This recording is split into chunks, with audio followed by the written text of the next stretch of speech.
Hallelujah. God Almighty reigns. So this is an audible. I'm going to concentrate on discussing truth. So also, I think they've noticed that what I have said, nobody knows the truth. Only God knows the truth 100%. And so this was, I think, taken from me when I first got onto social media, because I didn't hear anybody else talking about it. Is my telephone over there? And I've got this hairband on it to actually stop the receiver falling down. So that is the truth. So truth is also associated with fact. But most people do not know two sides of every story. So therefore, they're not gods. They're not the true God. They will disappear like the fog disappears before or after the rain, and return to inquire for both sides. Has that individual been ill-treated? Did that individual receive resources? And if they were judged right, if they were healthy parents or unhealthy parents, should they be executed for a crime or not executed? And all types of judgments to conform to the stories versus the actual facts. So I was there, I've been there, I've done that, I've tried and tested it. And rather than gossip, we're using files that is everything to do with gossip. So the substance of many professional files is actually based on gossip, and hangs in the balance of staring out the window and wondering and watching all types of creatures, human or animal or anything else. And then you blink with your eyes and you see the evidence. So this is how we should all have a moment, rather than have sworn or made you swore by promises, you swear by a promise that this is the truth and nothing but the truth. And at the same time, somebody had animated you and made a violent cartoon out of you as a clown joke, that nobody can swear on an oath and no one can keep a promise.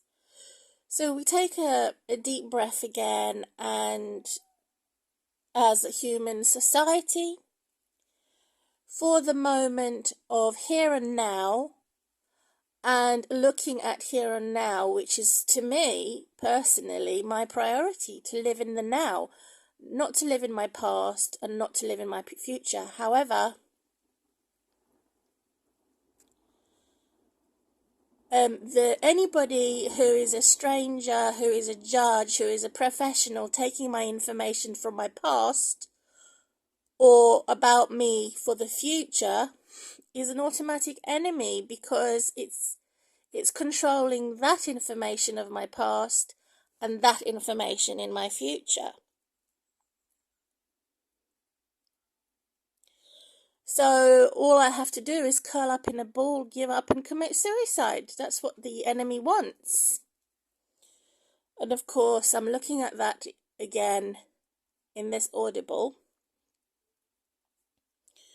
to reverse and recoil that condemnation of my enemies and say, yes, I do have a past. Yes, I have kept information that I want from my past, and deleted information I don't want in my past, and the same for my future. So that's the echo.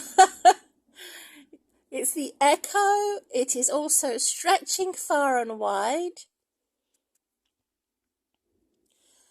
to look at the times that have already passed.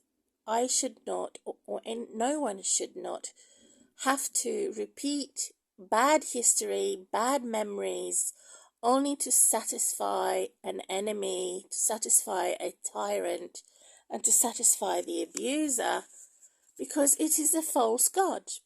However, I do want to satisfy the true living God, who is the only one that can judge me right, with 100% truth and fact, because God was there with me in the presence of the Holy Spirit.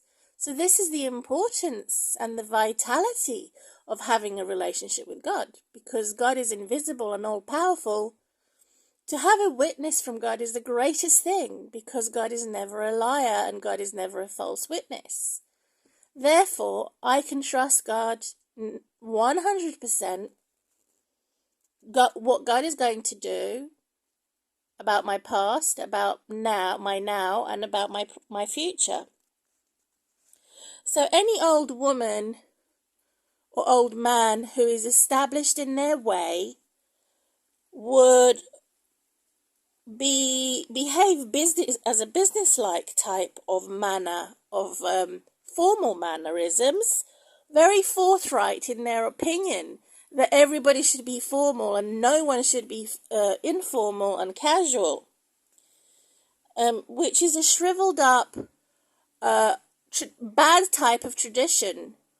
And I think that God says, and I know that, I trust that, God says, there is a time to be formal, there is a time to be informal, there is a time to play, there is a time to work, there is a time set apart for everything. So the younger generation will automatically clash with the older generation when it comes to keeping some traditions or deleting some traditions, or balancing this view to remember to only be formal and never be informal or casual, which makes the younger generation go and jump from one extreme to the other, where they don't want to be, they want to be extremists.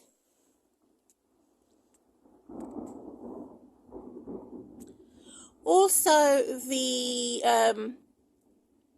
people that have been in wheelchairs and severely disabled and crippled, or who are pregnant, they don't have the same requirements formally, or wishes and feelings casually, as those that are not in their situation. And that is not considered, which is daft and dumb.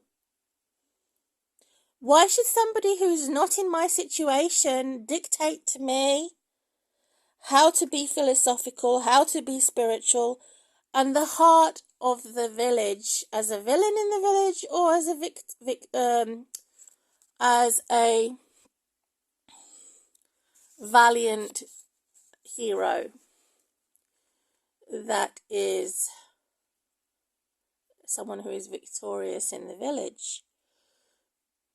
It doesn't matter whether they're celebrities or not celebrities. All that matters is that they're sharing my experience of either being pregnant or being disabled or injured.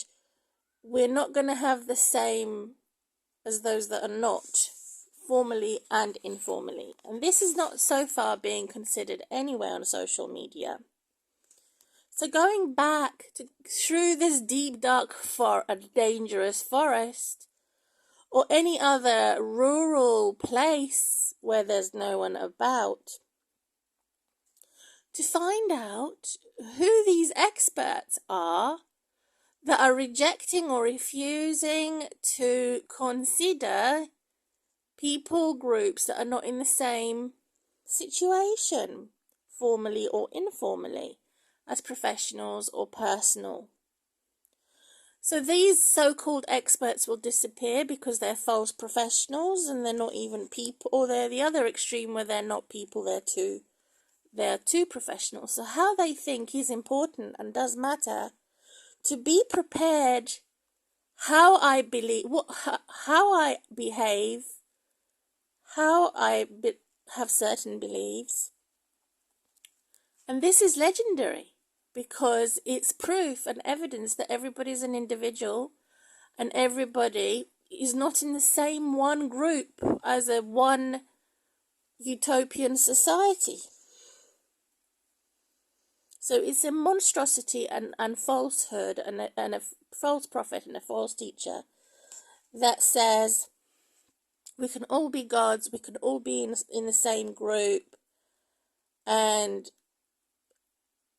so we can venture out and have an adventure and ignore safety regulations, security for being not to be lost, and the nightmare of children being driven away into strangers' houses and blocked from their parents, which is kidnapping. So to slay or to slay the dragon's head off, this is part 2, is obviously to notice that certain groups of people or individuals are more tight-fisted and stiff-necked compared with another type of group individual that is loose, is like a loose screw. So people have a choice. To be a balanced individual can be demonized as much as a balanced individual can be demon-free, free from demon possession and obsession. However, in most cases, balanced individuals are demonized.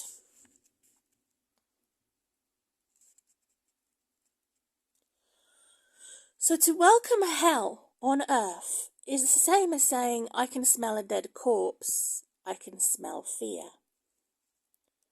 Compared to those that say, if I welcome heaven on earth, I will smell a disinfectant and beautiful fragrance. Not necessarily. It could be the other way around. So it's very dangerous and tormenting and torturing to force individuals and groups professionally or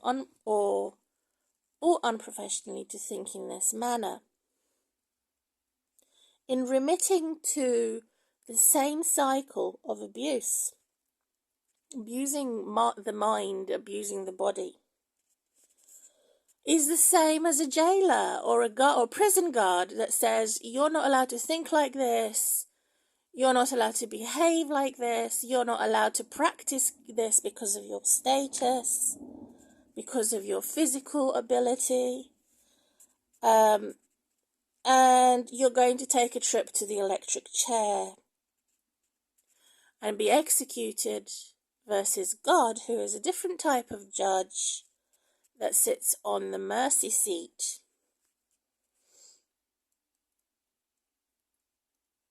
So in conclusion, day-to-day practice is to literally relieve people from from falsehood.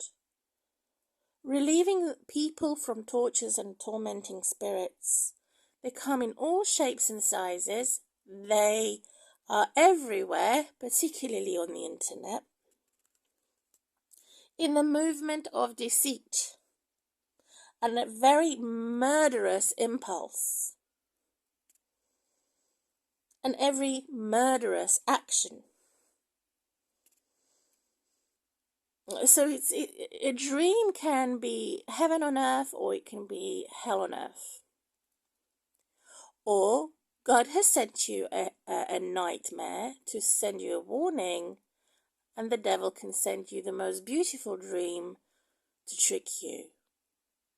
So it's complicated. Most people think that judging is very straightforward, and that gossip always has a win, head and tails.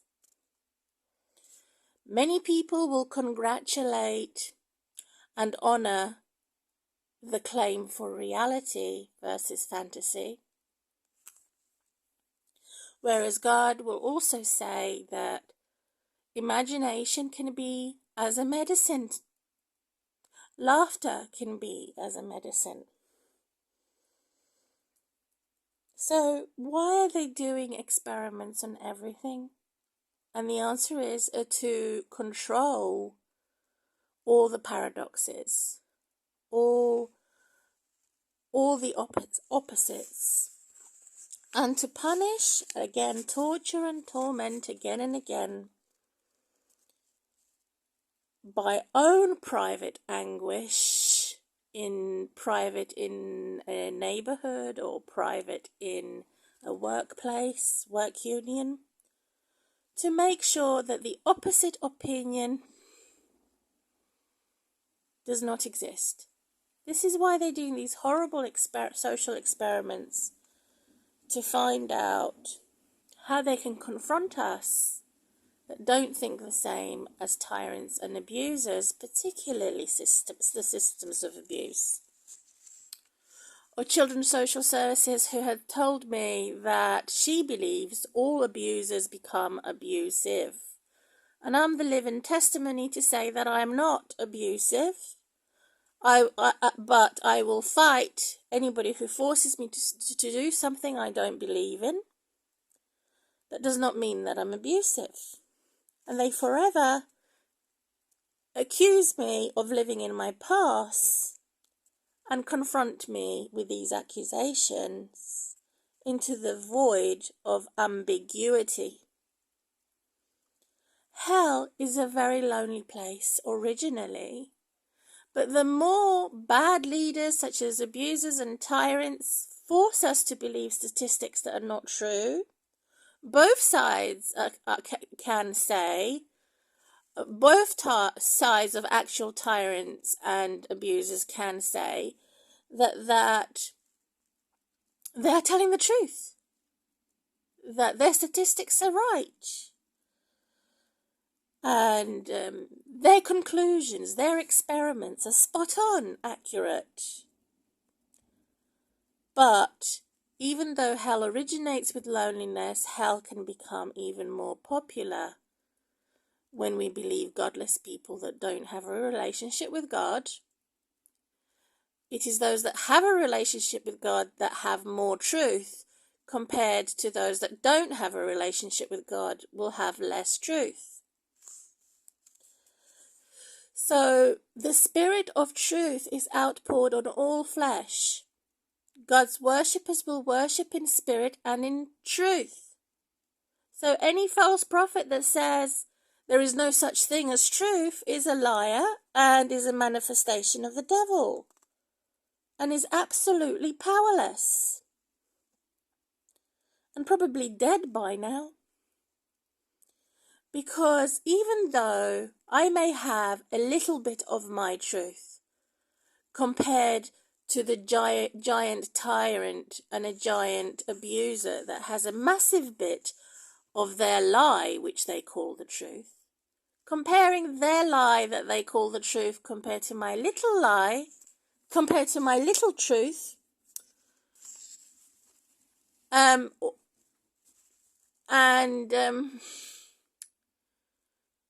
God can turn it around to make my little truth a big truth and expose their lies.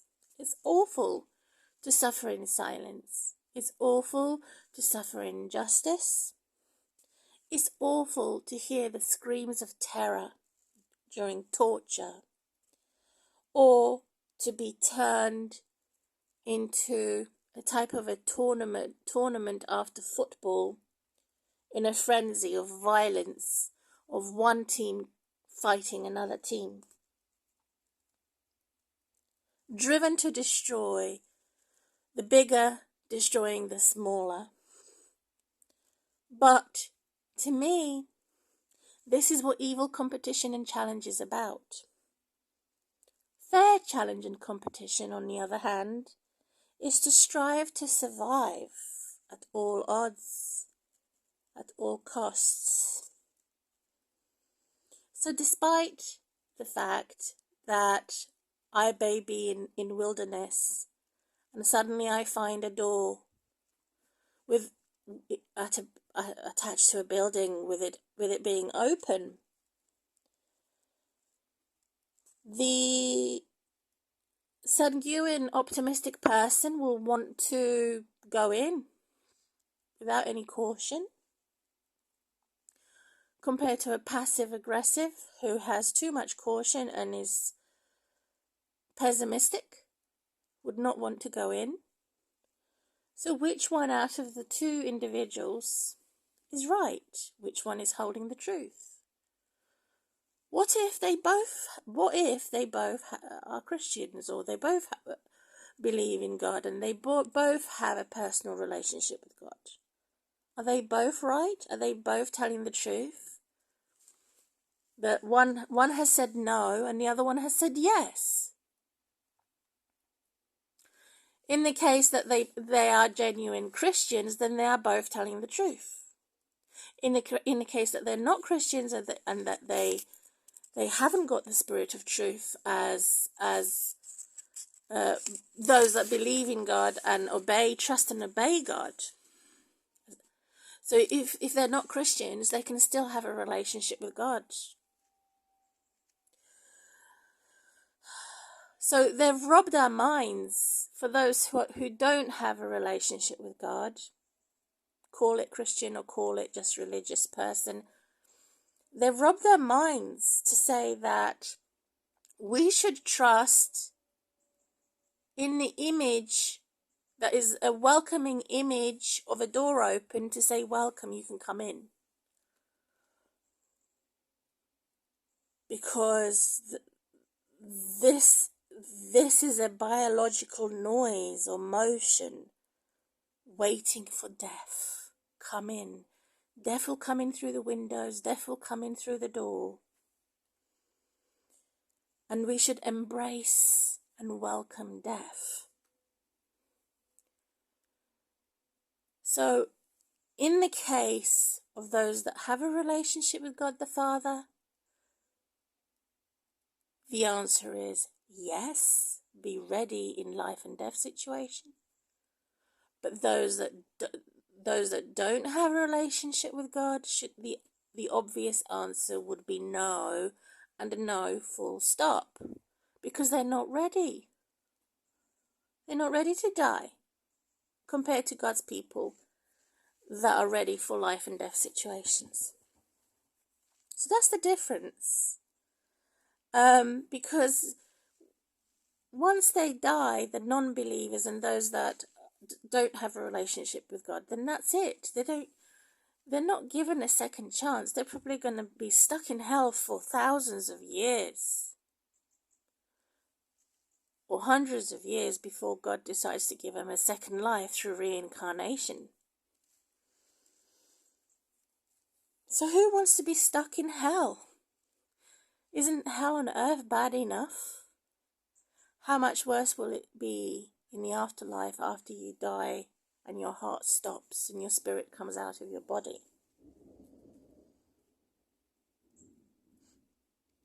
So when God says, be silent, be still, that means be silent and be still. When man says, be silent and be still, don't do the opposite of that, because it is 99% probably a tyrant or an abuser. And so, putting God before man is the decision between life and death, and the research of the human race and how it isn't only about consumption, comfort, it is about being uncomfortable and the undoing of comfort. There is nothing comfortable. There's nothing available for comfort. There's no comfort eating. There's no comfortable bed. There's no comfortable chair. Everything is painful. Everything feels overwhelming, feels sad, feels impossible. And then God comes along and makes it possible, takes away the sadness, takes away the pain, and takes away any evil pleasure even. That's another point why the essence or where the vitality comes from, and who God is, who says, I am here during your suffering. It could be through the silence, or it could be the opposite of silence and whisper. So it is horrifyingly real when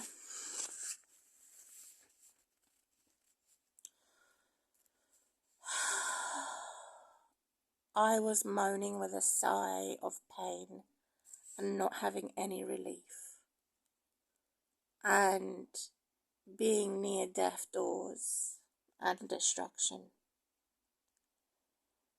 I wasn't myself, and I didn't think I was going to remain alive. My entire life was devoured and destroyed, and a very lonely encounter to be dying or to be destroyed.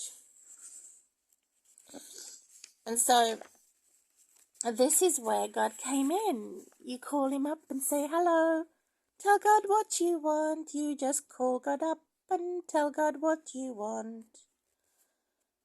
Call God up, call God up, tell God what you want. Just call God up, tell God what you want.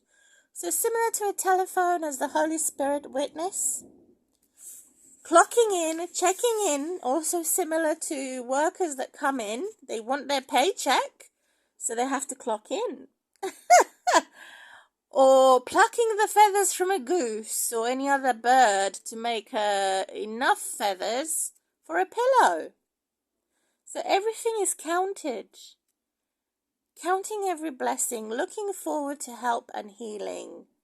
Looking forward to every breath that I take and thanking God with praise and thanksgiving, without being involved with politics, without being involved with any celebrity, without being involved with anybody who is tempting me that is not in a desert or wilderness or in a no man's land. So that individual is not in the same situation as me, so obviously they don't know what they're talking about when it comes to them judging me, compared to the God who is a judge that is suffering with me as Emmanuel.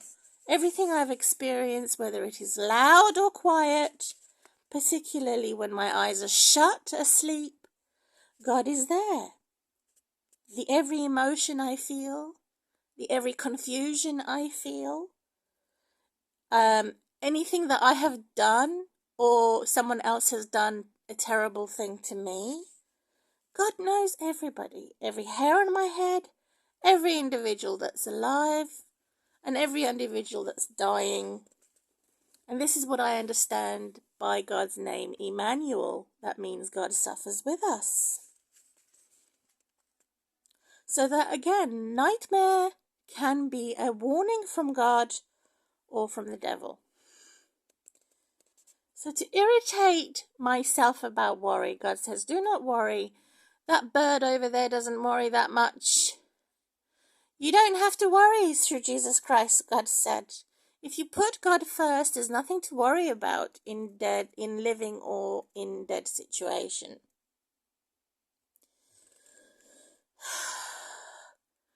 Obviously, to leave a baby that is 6 to 9 months old, sitting in a chicken pen surrounded by chickens, is not a clever thing to do. The mother should be worried because the chicken is going to pluck the baby's eyes out and start picking and bullying the chicken. So to unthink the worry and start to have the care, so the opposite of worry is care, and and also be proactive to resolve problems, compared to adulterated evil, which is similar or often the same as murder, where they come to swallow you up, swallow your home, have an affair with you, promise you diamonds and pearls. That is a situation to be worried about, because you cannot easily solve that problem.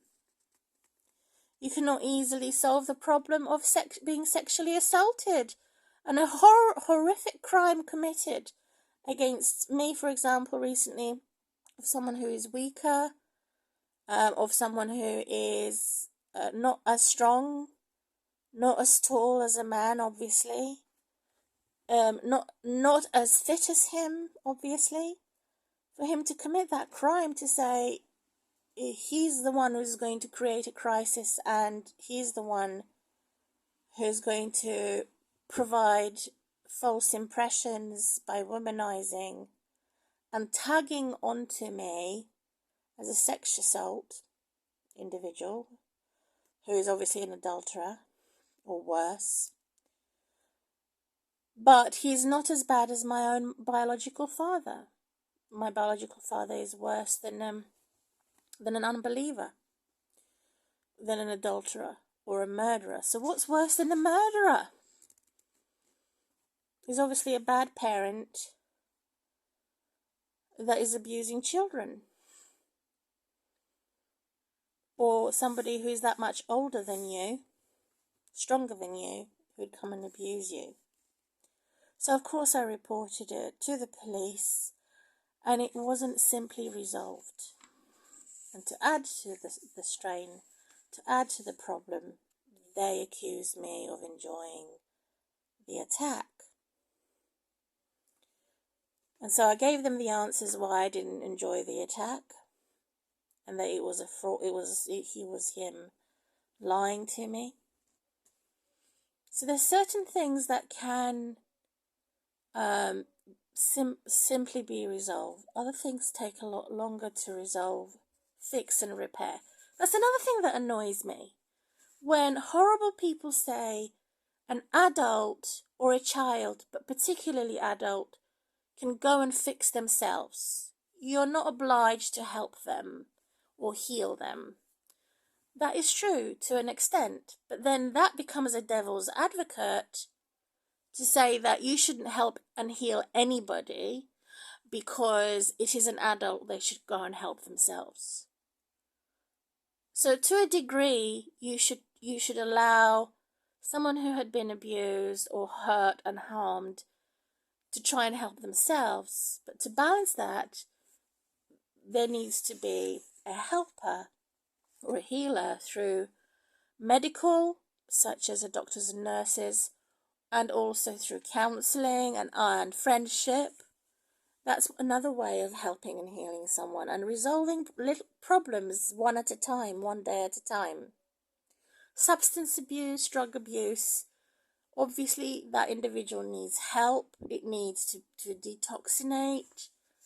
And so friends are the best helpers. Even the Bible says a friend can be closer than a brother or a sister. A friend can be closer and more helpful than a doctor or a nurse. So I don't agree that with that saying from one extreme to the other.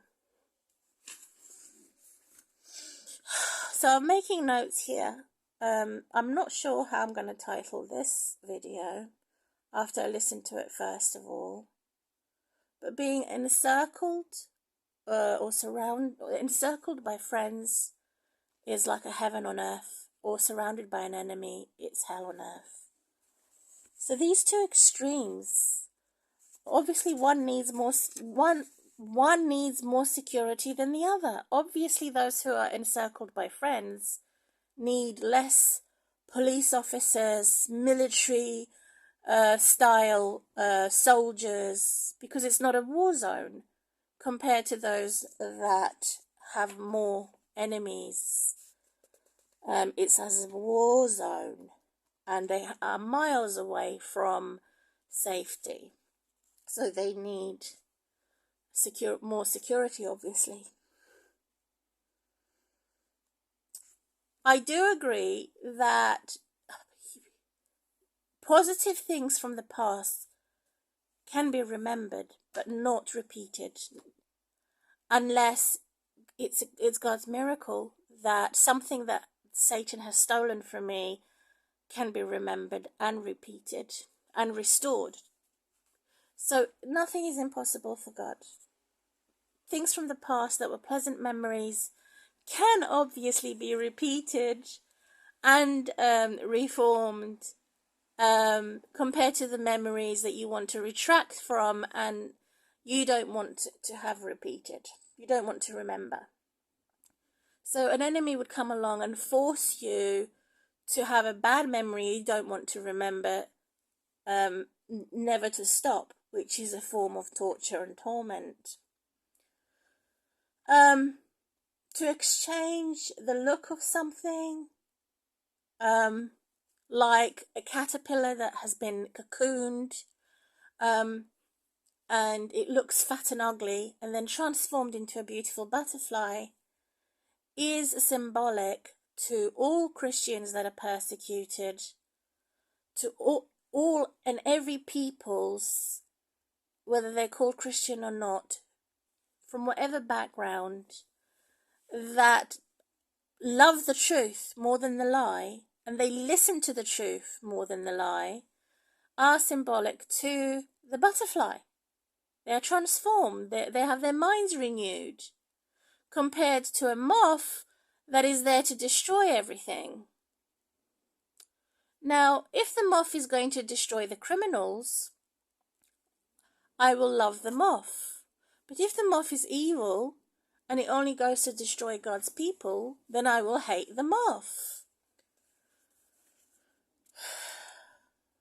So somehow, to recognize what I have just said, being distinctive in figure of speech, being unique in my experience, not ignoring a cry for help and healing, to drop a light or a torch headlong in a deep, dark and dangerous place and say, I give up, is also wrong, because we haven't come this far to put down our lights, to switch off our torches and say, we've had enough.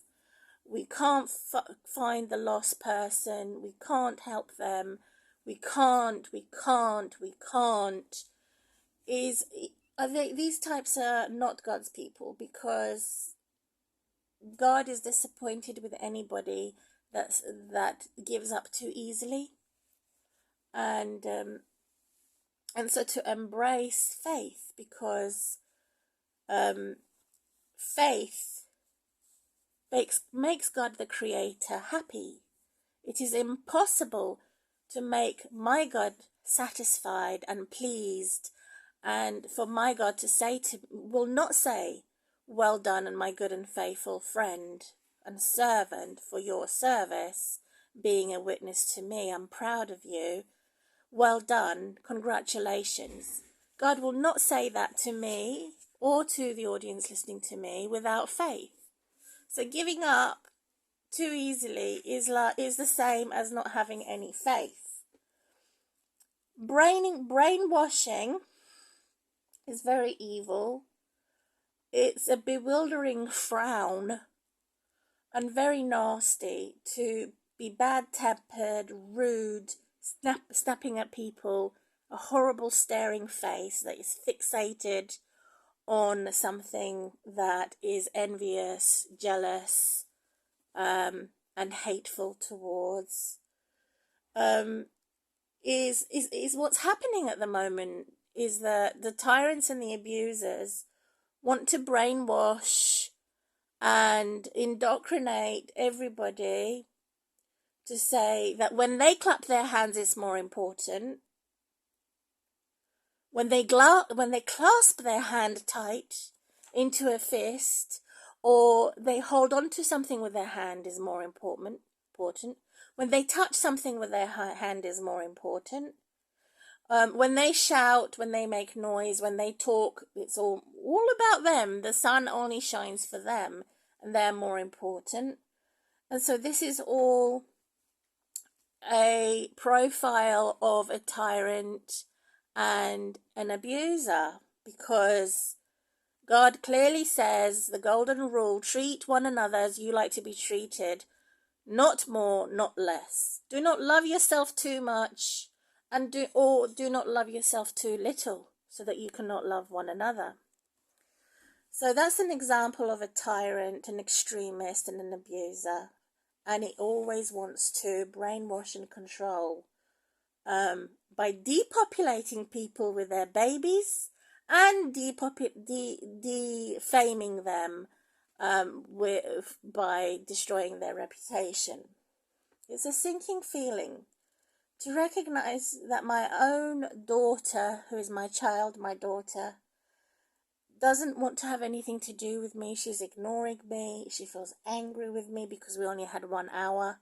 We didn't get to finish what we were saying. She feels threatened. I feel threatened. She feels soulless, as if she has no soul. And it's horrible and damaging what they've done to my daughter. They've squeezed the last drop of the living life source from my daughter's neck, from my daughter's body. Everything that they've squeezed out, that she lifts her head for the devil. She takes her walking, and every step she takes is for the devil. Everything she writes with her pen is for the devil. Everything she types on her computer or her mobile phone, it's for the devil. Everything, every breath she takes is for the devil. Every song she sings, every dance, everything she does is for the devil. And I have to now entirely accept her fate and her destiny. It was her decision to choose the devil, to choose to fear the devil more than God, to live for money, to live for evil pleasure, to live for a curse rather than for a cure. So our children need God. Our children need internet friends as much as face-to-face friends, as much as parents need friends. So when we have any building, any hall, any corridor that is there to only worship humans and only worship the devil, get out of there. It's the same as being on fire. There's an invisible hellfire. Get out of there. You need a fire alarm to get out. Compared to those that do the opposite of worshipping humans and human gods and the devil, they're worshipping God. Then it's the opposite for their building. Absolutely amazing to be in that building. So it's their magic versus our miracle from God, who is alone that performs miracles. Also, another animal in opposition to fire that I absolutely love is the duckbird, because it has waterproof feathers. Water can be the most helpful and healing, and also it could be the most harmful and painful thing. So the duck seems to be the expert in controlling water and being a type of a float. And even if the duck is totally alone and there are fewer birds in the minority circulating the duck, it's not bothered being a minority compared to the other birds that wants to be together as a majority. So most people say, oh, the swan is so beautiful. not realizing that the devil can enter a swan and be a total monster and attack somebody. So there is that inhabitation level of knowing that everything or anything apparently can be used for good or evil. And to make matters worse, there is no education about this in our schools of the opposite effects. So apparently this is new, and that's why I'm doing this video. Adding nonsensically detail about my body. But because I want to disguise. So the duck is camouflaged, so the female is camouflaged being Brown, Mrs. Brown, and the male duck is not camouflaged. It stands out like a sore thumb. So that's again a contradiction or the opposite attraction, which I find absolutely fascinating. And when I see and I become in tune with observing birds with binoculars or anything else I did with my daughters, dwindling in the light or which one is swimming faster. My daughter was never agitated. She liked listening to birds, watching birds with the binoculars at every passing moment. And she had a happy childhood with me. And then the enemy came along and told her that she didn't have happy childhood because her mum is a migrant from former Yugoslavia. She didn't have a happy childhood because she's a Christian, and they accused me of indoctrinating her, which is a lie. I gave her a diversity of learning. Then they accused me of all sorts of things. She didn't have a happy childhood because her dad died and it's my fault. She didn't have a happy childhood because her mum was a single mum, unemployed and doesn't have a car and doesn't have a job.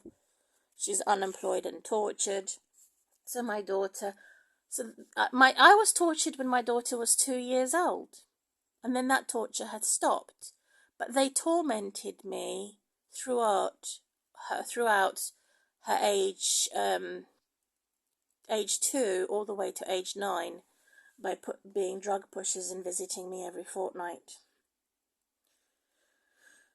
So it's like them using my hand to slap me and accuse me of doing self-harm, when in fact they're the ones who are touching my hand or touching my things and accusing me with all types of lies.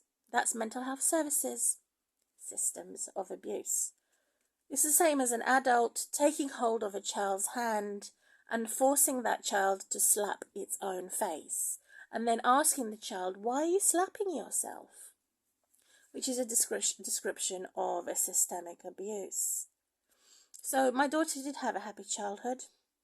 I did my best.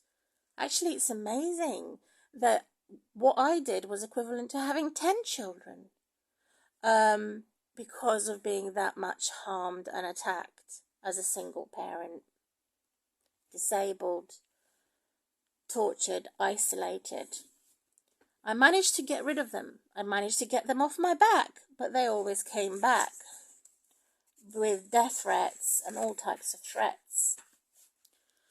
So God is greater in me than the one in the world, because God gave me hope. God gave me a future. God gave me a promise. God gave me jewels, even the jewels such as jade, which is common. God gave me jewels in the spirit that don't exist, because God knows that I had no choice, I had no option, or the ability to have my own freedom, my free will to choose. It was all pushed on me because I was claiming eligible state benefits and being abused at the same time by the corrupt government and the shadow government. Well, if it wasn't a shadow government, it was definitely a corrupt government that was gossiping against me. It all started at my daughter's school, at my neighborhood without any fence, and my unexpected pregnancy. I didn't think I could have children because the doctors had told us. So now she's gone. She's to me the same as a dead. As much as my ex-husband's the same as a dead. I haven't seen her for 10 years. And the times that I did see her, it was as if I saw a ghost. Like once a year. I mean, what's that? So she's disappeared, she's vanished. I could barely have any. I have no contact. I don't have. She chose not to give me any of her contacts. Everything had collapsed into nothingness and total unfairness. She has been once very close to me. She knows the lies that she has told, but she feels more powerful and more rewarded by a purpose of the devil to say a negative word against me and to be as a type of a river or a lake flowing into the ocean. I was not expecting this, to turn my entire family into skeletons. And so, to close this video, the entire answer to my question is that, is God enough? The invisible God as my witness? And the answer is yes. Is reality enough? The answer is no.